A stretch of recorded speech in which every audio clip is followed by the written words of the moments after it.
And we're back once again, only on it's Last Call. Last Call at the Alcohol, only on the Last Call Podcast.com. And now joining me here on the line, this man will, if you want to know exactly what's going on with wide receivers, with fantasy points, with analysis, this man here has a system which is going to break down everything so that you don't have to be a whiz to draft who and figure out who to invest in. This man is going to answer all those questions and more. I give you from fantasypoints.com. I give you it's Darren Manser. So Darren, let's start off here with we're going to jump right into this. And I know that when people are talking about fantasy sports and everything, they always have questions about the wide receivers. You've been doing that. So let's start off with the guy that everybody's sort of waiting on, Makai. He was drafted in the first round by the Philadelphia Eagles.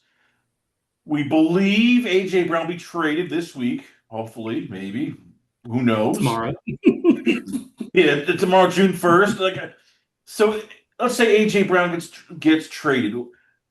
Where do you view Makai as a fantasy option? How do you view him as a fit for Philadelphia in their passing offense? So I basically look at him better for Philadelphia football fans who don't play fantasy. This offense, he'll come in the slot, but we saw AJ Brown, not that he struggled, he didn't get any passes.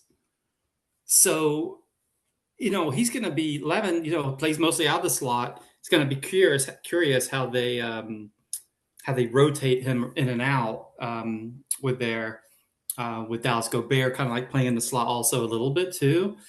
But the headline is this is a run first team. So this Lemon's amazing. He is amazing. He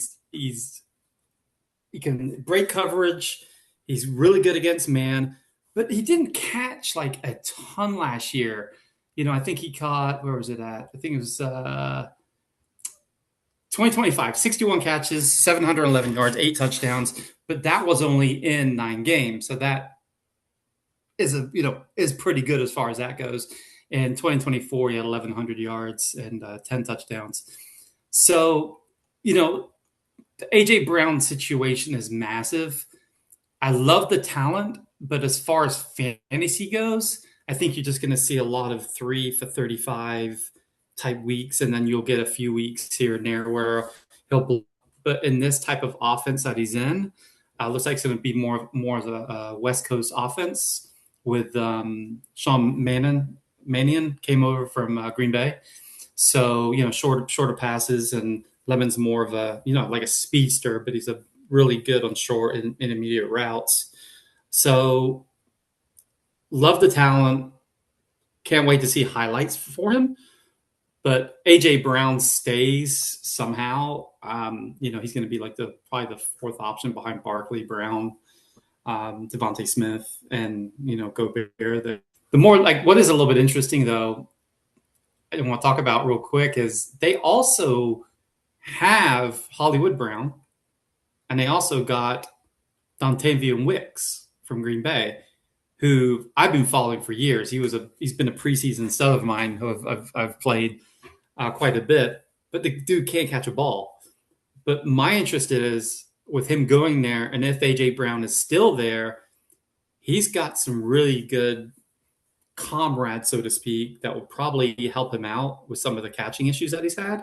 AJ Brown's, incredible if he's still there. Devontae Smith, Dallas Gobert, I think they're going to help him out with maybe the catching issues. So I think he's super interesting as a super late round flyer. And he's a guy that I'll be playing in preseason. But that's kind of like the breakdown I got for Lemon this year. So let's say, again, A.J. Brown's traded because I think at this point it's like, okay, he has to be traded. Does it help for if you're drafting Lemon? Let's talk about stuff we don't know, which is like Jalen Hurts and A.J. Brown could not stand each other at the end. It was getting to the point where we saw A.J. reading a book and like looking more miserable than than like a high schooler in like algebra class going, just get me the hell out of here. I want to go home. Could that help with him in terms of like when you're, as you said, you're doing your rankings, like, okay, what's the X factor here? Grant Jalen can't hate Makai this quickly. I mean, they might get along. So could that be like he might get more catches because well, they might actually bond. So this is what I do. So I already did a scenario. I did a projection range. Okay, if AJ Brown's traded, I've got 70 to 80 catches, 700 to 800 yards. Brown stays 60 to 70 catches, 600 to 700 yards, and worst case 30 catches, 350 yards. So that's kind of like the baseline that I've set for for looking at how it might look this year overall. But there's going to be you're going to go 3 4 weeks and be frustrated with this guy, and typically rookie wide receivers don't really explode overall. It's just like a thing until like the second, third, especially the third year. Um, so I don't know. I'm a little skeptical. Love the talent. Like I say, I love the highlights, but I don't think he's a guy that's gonna, win a championship for you. He's a good late round flyer, so to speak, in best ball. Fair enough. So let's go to the next guy here, which is Jordan Tyson. I've seen people go like, "Oh yeah, this late round flyer." I've seen some people go, "No, no, he should be like around 3 or 4 because well, if he stays healthy, Chris Olave, we're not sure if he can stay healthy. He'll be wide receiver number one."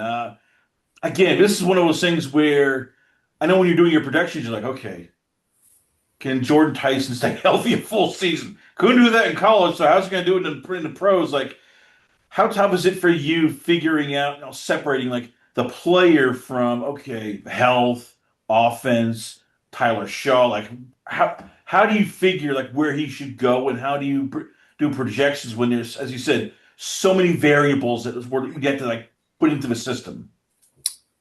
So this guy was just an absolute stud in 2024. Our college product, by the way, at Fantasy Points is incredible. Discord's incredible. So Jordan Tyson was like our guy in 2024, 75 catches, 1,100 yards, 10 touchdowns.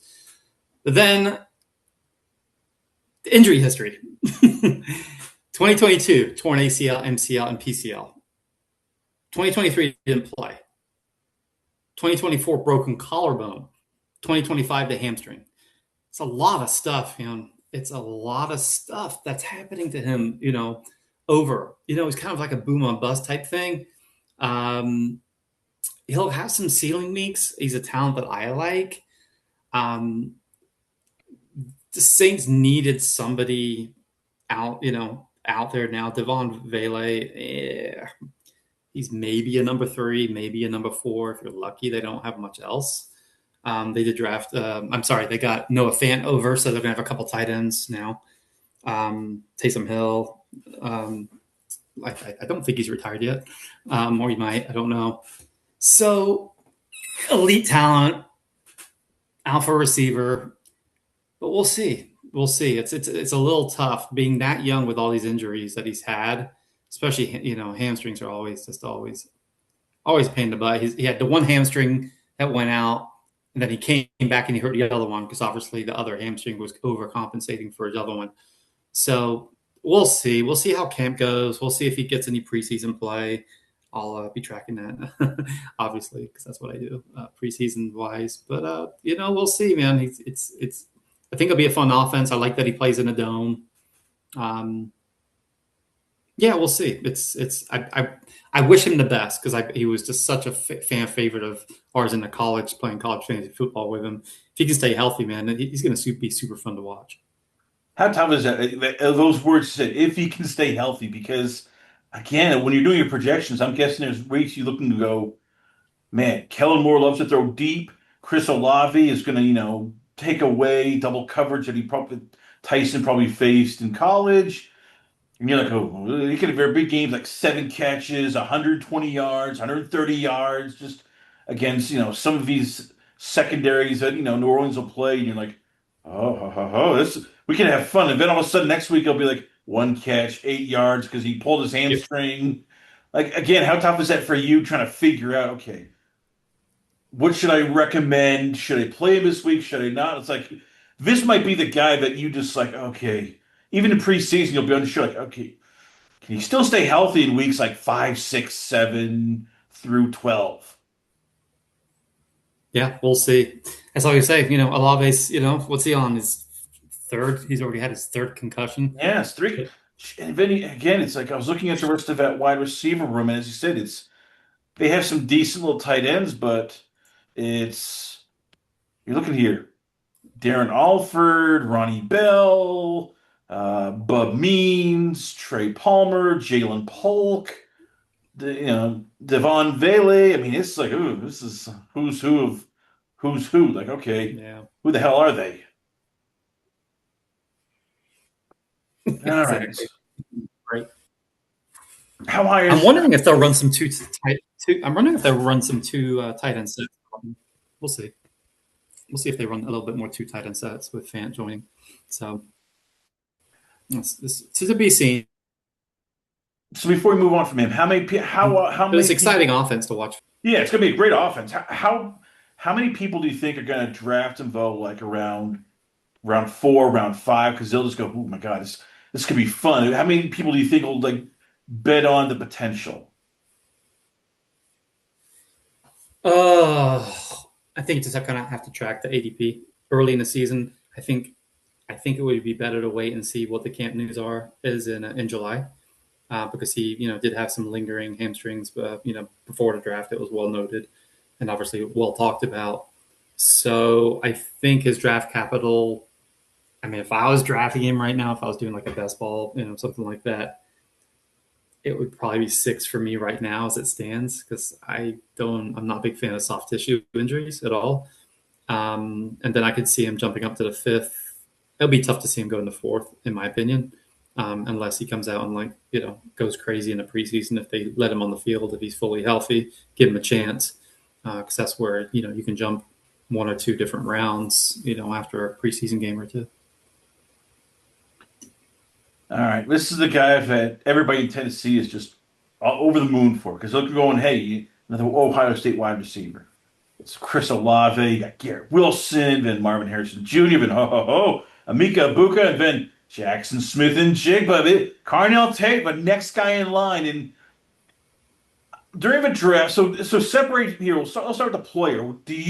When you look at Carnell Tate, the player, is he closer to Marvin Harrison Jr. or is he closer to, say, almost Amika Ibuka? Like, where does he fit in terms of all the wide receivers who come out from Ohio State the last, let's say, 4 or 5 years? So in 2023, he was playing with Harrison. He was playing with a big Buka. And Julian Fleming's no slouch either. He was playing with all these dudes, and he had 18 catches, 264 yards, and a touchdown. And then 2024, he was still playing with Jeremiah Smith, who joined the team, and then Igbuka had 52 catches, 733, and 4 touchdowns. And then last year had the breakout, 81 catches, 1,100, over 1,100 yards, 11 touchdowns. He was asked to be the guy, and he responded. He was like, "I'm the dude." So I'm excited about him. Everybody is. It's no secret. Cam Ward's second year. And I'm actually a Tennessee Titan fan. So I was a Houston All Oilers right. fan. I was a Houston Oilers fan as a little kid, so nothing to do with really Tennessee, even though my wife's from Tennessee. As a little kid, I remember looking at House of Pain.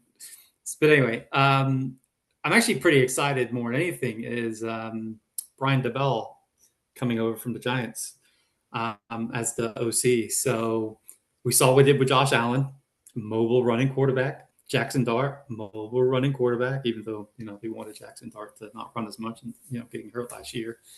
And, our young, second year receiver in Cam Ward.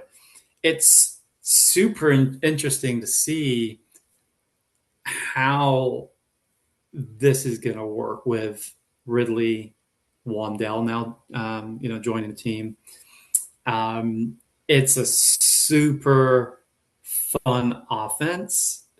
But with those three, and we have Wandell actually had a really good year last year, for the Giants. So I love him. He's going to be a stud. I mean, I'm not going to just repeat everybody was saying. Yeah, he's a great player. Well, he is a great player. He's incredible. Let's see what he's got. Yeah, he's just the most projectable receiver in this class, in my opinion, because of the offensive coordinator, because of the situation with the young quarterback. So we'll see. It's gonna be fun. I'm excited for him. Just hopefully Tennessee doesn't trade him like they traded all the other good receivers like AJ Brown. Yeah, you're still. I can tell they're still like, God damn, that was like a kick right in the nuts for you guys. Like, God damn, why did you do that? He and the coach got along. There wasn't any problems. Why did you trade him? It was like, oh, we need to save money. You bastard. Oh well, it gets worse. Back when they in the draft at pick 17, I'm screaming and screaming as a young younger guy screaming at TV. I'm like, we're getting Randy Moss, and they pick Kevin Dyson instead of Randy Moss, who went 21st with the Vikings. So I'm not sore about that. But yeah, we've had a bad history with receivers leaving and kind of blowing up, and AJ Brown is one of them. Wandale's a slot guy because he's 5'8", 185 pounds. So you figure Tate's going to be the boundary guy. Yep. Is Tebow a dynamic guy? Like people love, but the one thing I heard was, well, he's not the great athlete. He's not Jackson Smith and Jigba. He's not, Garrett Wilson. He's not going to be this super speedy guy. He's more closer to Marvin Harrison Jr., big, tall possession wide receiver, Yep. can fight through traffic. So where do you put him then when you're doing your fantasy points? I mean, again, it's projections, so you figure hopefully on the highest side. But what's like a safe projection that people can go, okay, well, we're expecting this, but we're not, going to be disappointed if it's that. Oh man, that even me looking at any projections. I haven't made any projections for him specifically. Just give me I can see I can see 65 to 75 catches, 989 yards, 8 touchdowns. Just off the top of my head, thinking about it, I think that's fair. I think with him and Ridley on the outside, they're going to have to like pick their poison because Ridley's still talented, man. He was getting peppered last year, but Cam Moore was a little bit off. But I'm like I said, I'm more excited about the offensive that's going to be coming with Brian, the ball coming over. So yeah, him and Ridley on the outside and Wandell on the inside, and we'll see. So when you're doing your predictions, and as you said, you're going to watch training camp, get an idea. Like, what do you want to see in terms of like the Cam Ward, Carnell Tate development? Because as you said, Brian Daboll is now the offense coordinator. You figure he's going to run more of a pro set. He's going to be more balanced. He's going to try to rein in Cam Ward. Like, what do you?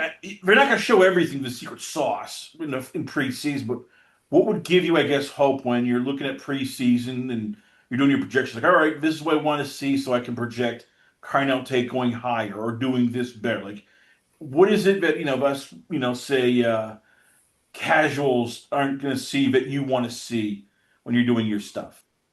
Yes, I'm a little insane. I follow almost 600 different beat writers, and I actually go and when they have like even the early camps, I have access to play-by-plays in red zone scrimmages.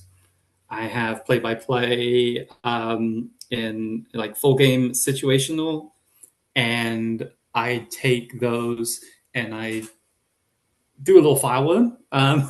So I want to see how often, and I can actually see how many routes and how many end zone targets that we're getting, who's involved, and then I kind of put a tier how they've been doing in camp and have been ramping up, and then I follow so many beat writers and I follow so many podcasts and everything else. I can see who's sitting out if somebody's got a little sore back, hammy, soft tissue, dehydration. So I want to see reps. And when somebody's name is consistently being come up, 5 end zone targets in a red zone, 6 red zone targets in the end zone consistently by day, that's when I start ranking them higher on my own little preseason deal that I do. So preseason's like my baby, and I think I didn't mention it yet, but I do the full preseason analysis for the fantasy points, and it's like my baby. It's my baby. I consider myself one of the best preseason analysts out there because of the research I do and the hours I put in. Once again, ladies, don't forget Darren Manser here on the show of fantasypoints.com, and he's talking about wide receivers. He's talking about preseason, the trends, the sets. We don't see those in games anymore because let's face it, preseason games most people treat it as like, all right, just don't get hurt, basic. So for you, how big is it? As you said, you are the hardcore, researchers slash you go deep in the weeds. So for you, like, especially let's say with Carnell Tate, since you are a Tennessee Titans fan, how big is it for you? Like, I want to see what he does during the joint practices. I want to see like what happens when they start having him versus whoever he's working with, whether it's the Chiefs they work with him, or if it's the Bills, or if it's the Buccaneers. I want how much for you is like I want to see what he does when it's live fire competition rather than oh yeah it's camp and there's quarterbacks wearing the red vest and it's 7-on-7 and you really don't get an idea of what they can do when they first start getting hit in almost in a quasi real NFL practice slash game. Yeah, well, the big thing is when, and one thing, this little tidbit I'll give you, if some of these guys are destroying camp, just going off, and they're not playing in the preseason, they're valuable. They do not want to chance these guys getting hurt. So there's been times where guys are just destroying camp and just going off, and everybody's like plays them in the preseason games on DraftKings and FanDuel and stuff, and they're playing, and all of a sudden they're inactive. That's when this dude wants to be involved. They are a part of their bigger picture, bigger plan, and just not going to chance it. They've seen enough in camp where they don't really even give them the reps. There will be typically week 2 of the preseason. They'll typically do like a real in game situation, and they'll play sometimes a half, sometimes just a full quarter, and then you can kind of see who the starters are when they say that. When you hear like a full game, real life situation, then you kind of see where everybody lines up. Who's lining in the slot? Who's lining up outside? Now they keep it pretty vanilla in the preseason as far as plays go. They're not giving away, most of the plays that they're going to be doing. But that's the best way to kind of evaluate who these starters are and who's coming in the second reps and kind of get like a depth chart.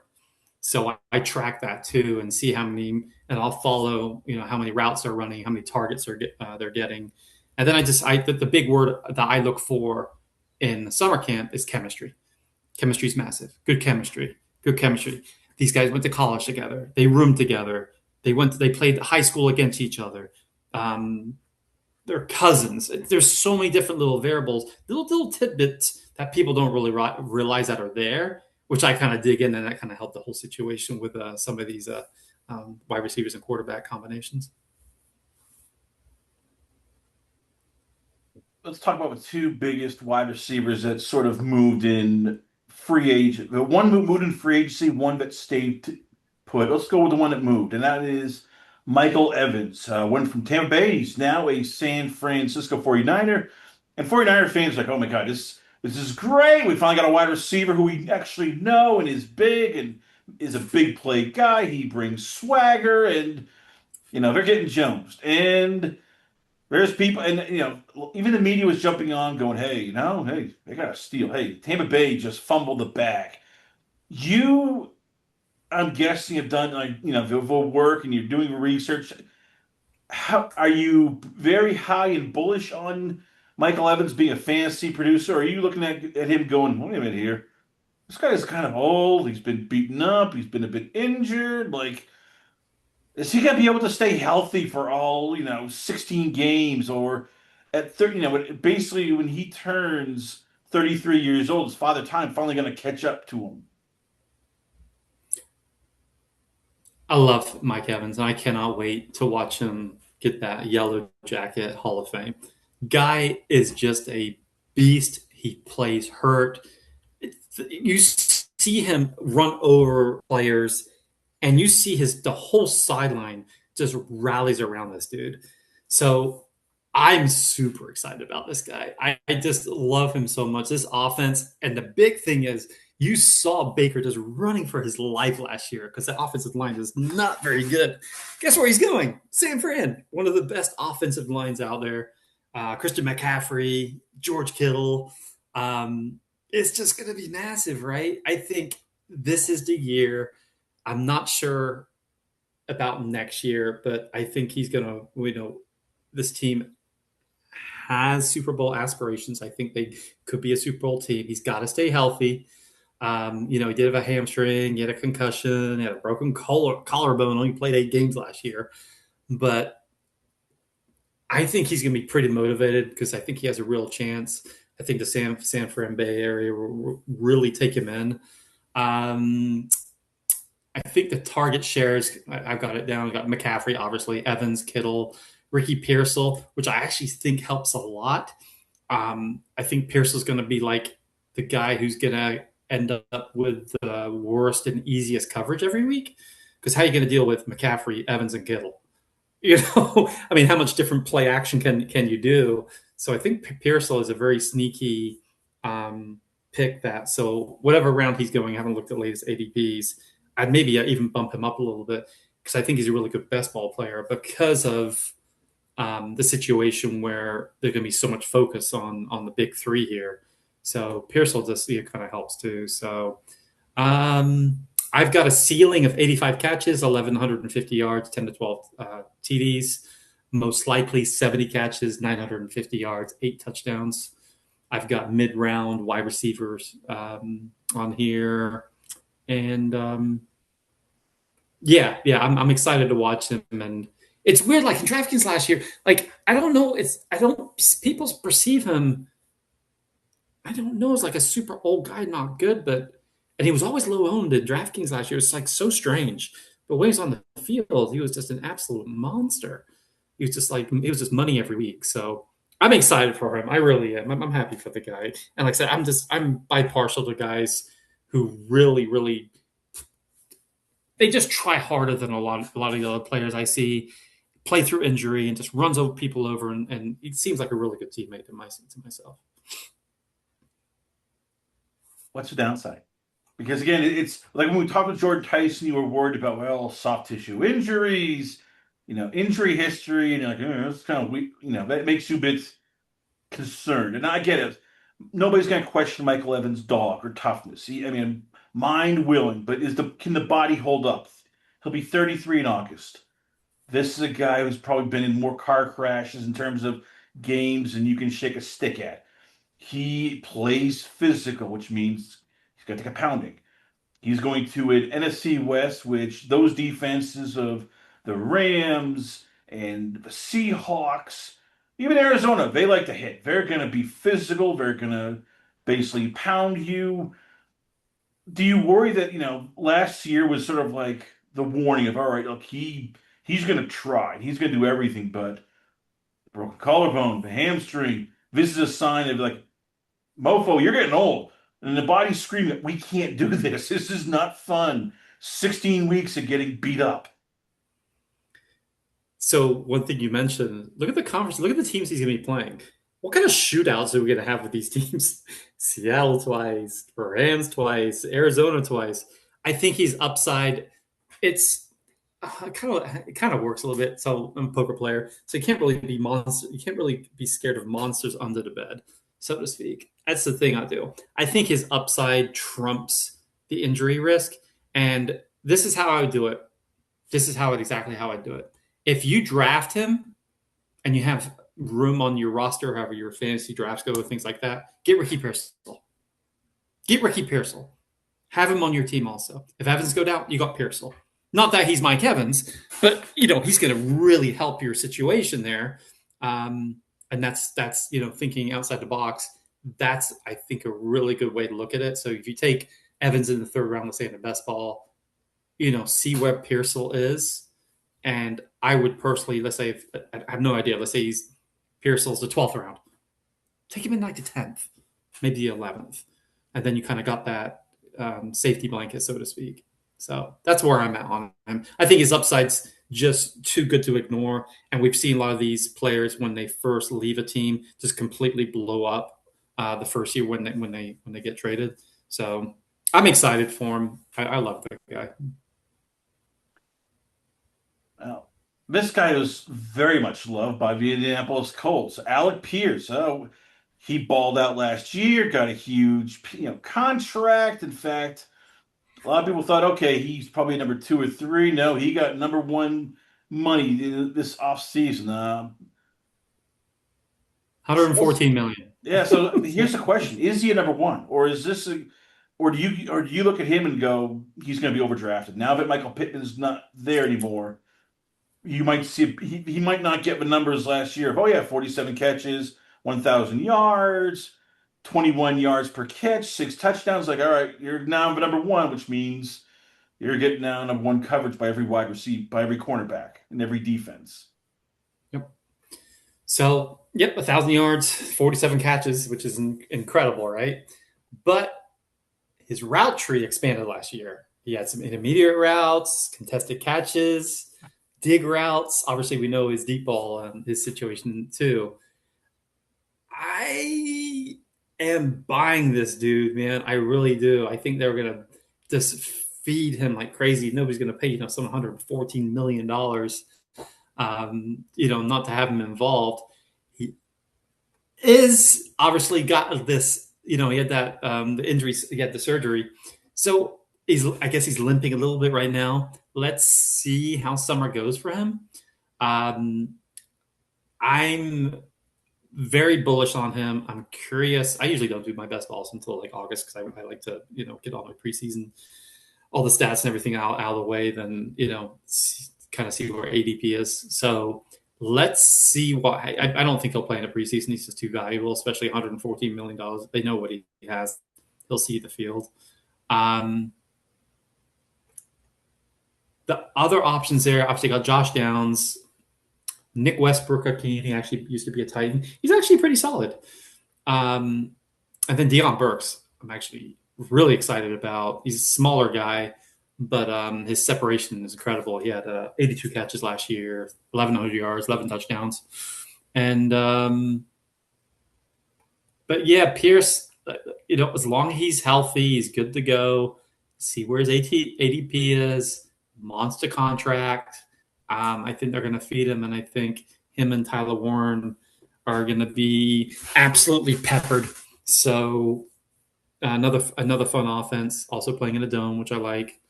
Fun team, fun guy, undervalued. People think he's just a deep ball guy, which he's not. So I think he can become that number one Wes Walker, who's a lot faster type guy and bigger. Is he a first or second round pick in fantasy football? Now, that's the question now. You got that money, and everybody's looking, going, okay, last year he was a Pro Bowl, so hey, he should do it again. You got Tyler Warren, you got you got Taylor at running back. Hope. I mean, is he, or do you also worry like, okay, what the hell is going on at quarterback? Can Daniel Jones stay healthy? What's option number two if he can't? Oh my God, are they going to run the ball a lot? By the way, his playoffs are bust. So depending on what happens, coaches need to win. So again, I know everybody's bullish on him, but are we bullish enough that he should be like a first or second pick? I can see the top of the first round if I knew he was 100% healthy. Right now, with him just kind of like limping around watching camp right now, late second round if I was drafting today. All right, final topic here before I have to let you go because I know you're pressed for time.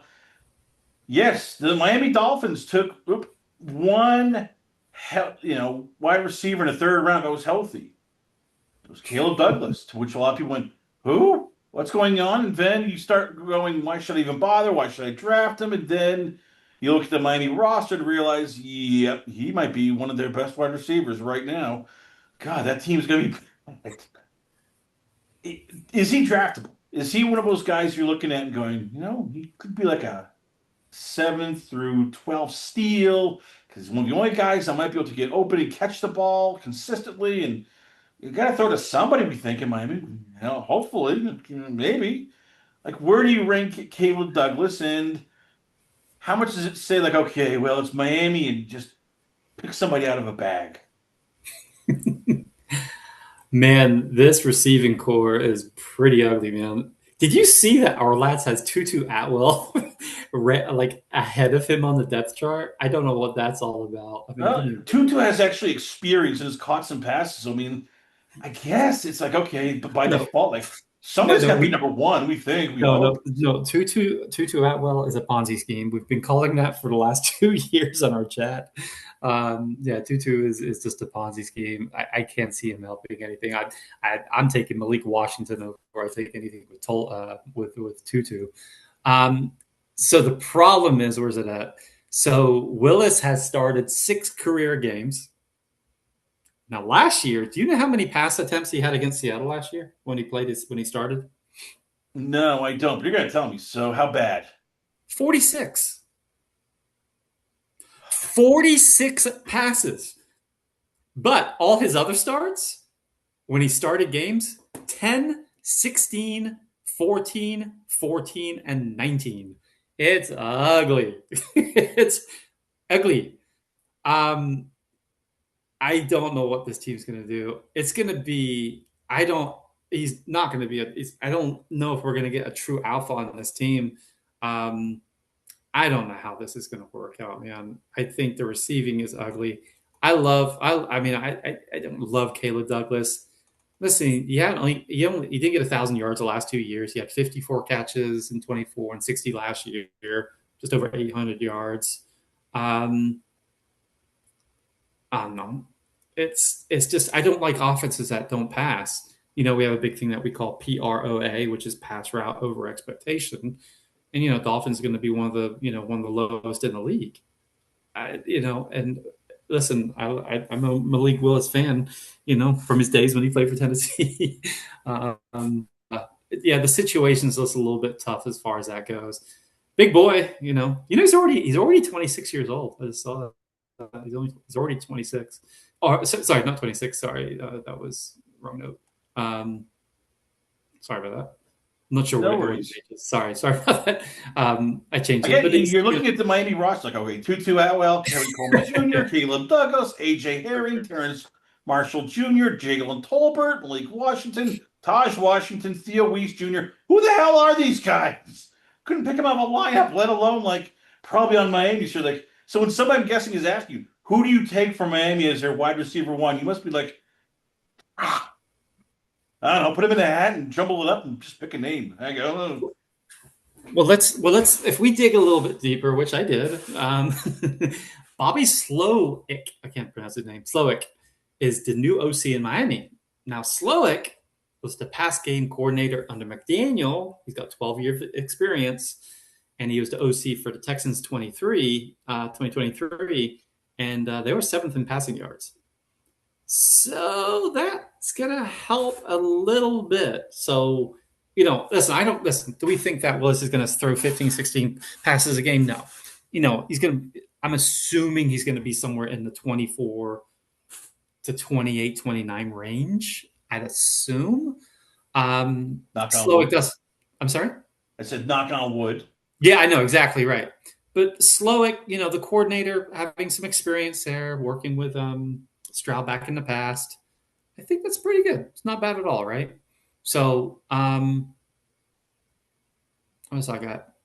Yeah, but my notes are until Miami solves the Malik Willis problem, nobody in the offense is a fantasy asset. Get Douglas cheap in dynasty, stash him, revisit him in August, and that's kind of like the notes that I've kind of got on here. So, yeah, it's just an offense. It's super hard to get excited for fantasy wise. Just play Devon Achane every week and call it a day. That's probably the safest sort of financial fantasy advice you'll get. Once again, ladies and gentlemen, we're out of time, but we want to thank. You got to check him out. As I said, he does not only the grunt work, he goes into the weeds, into the dark web and finds out all the stats, the notes, talks to the people, watches the tape, and he'll give you true analysis on who to draft so you can actually win your fantasy leagues. I give you from fantasypoints.com. I give you it's Darren Manser. So, Darren, before we let you go, where can fans also check you out at? Whereas I'm guessing you have a YouTube channel also. It's Substack, Twitter, Instagram. Where can fans hit you up at? No YouTube channel, nothing like that. So I'm actually looking. I'm looking for if I maybe wants to. I made a wide receiver model that I just want to kind of tout. So I've spent the last 3-4 months. I made a wide receiver model. It took me months to make, and I back tested it for prop bets, over under and catches, and Tom Brawley, one of our betting prop experts, helped me find the old stats. And I went back and I went through every single game 18. I ran my model that I made that I spent 3 months making, and I back tested every single week. I asked my model to project the top 7 over under catches and top over under yards and project them against Vegas props. And it calculated everything and it hit 71% for the entire season, which is unheard of. Now, if it did every single pick, I think it was like, oh, I can't remember exactly how many it was, but it was something like 700 or 800 different props. It was at 59% if I did every single one, which you would never do anyway. But if I just took the top 7, that's like the kind of claim point on each one, 71% hit rate. So yeah, super excited about this model, and you can check it out on my Twitter page, and my DMs are open. Don't make fun of my screen name, and I'll tell you why in a second. Why it's named it. It's Boo Boo, Boo Jojo, Jojo, Boo Boo Jojo. My daughter's nickname is Boo Boo. My wife's name is Joanne. She goes by Jojo. So Boo Boo Jojo. So easy to find me, and I get made fun of in my Discord consistently with it. But they have to understand I'm making fun of my daughter and her wife, so they usually back off after that. Hey, what's the old saying? Happy wife, happy life. You know, hey, I can't make fun of you for that. But Darren Manser, ladies and gentlemen, once again, always on a pleasure having you on the show. We come back. We got a lot more going on here, only on this last call. Last call to the alcohol, only on the last call podcast.com.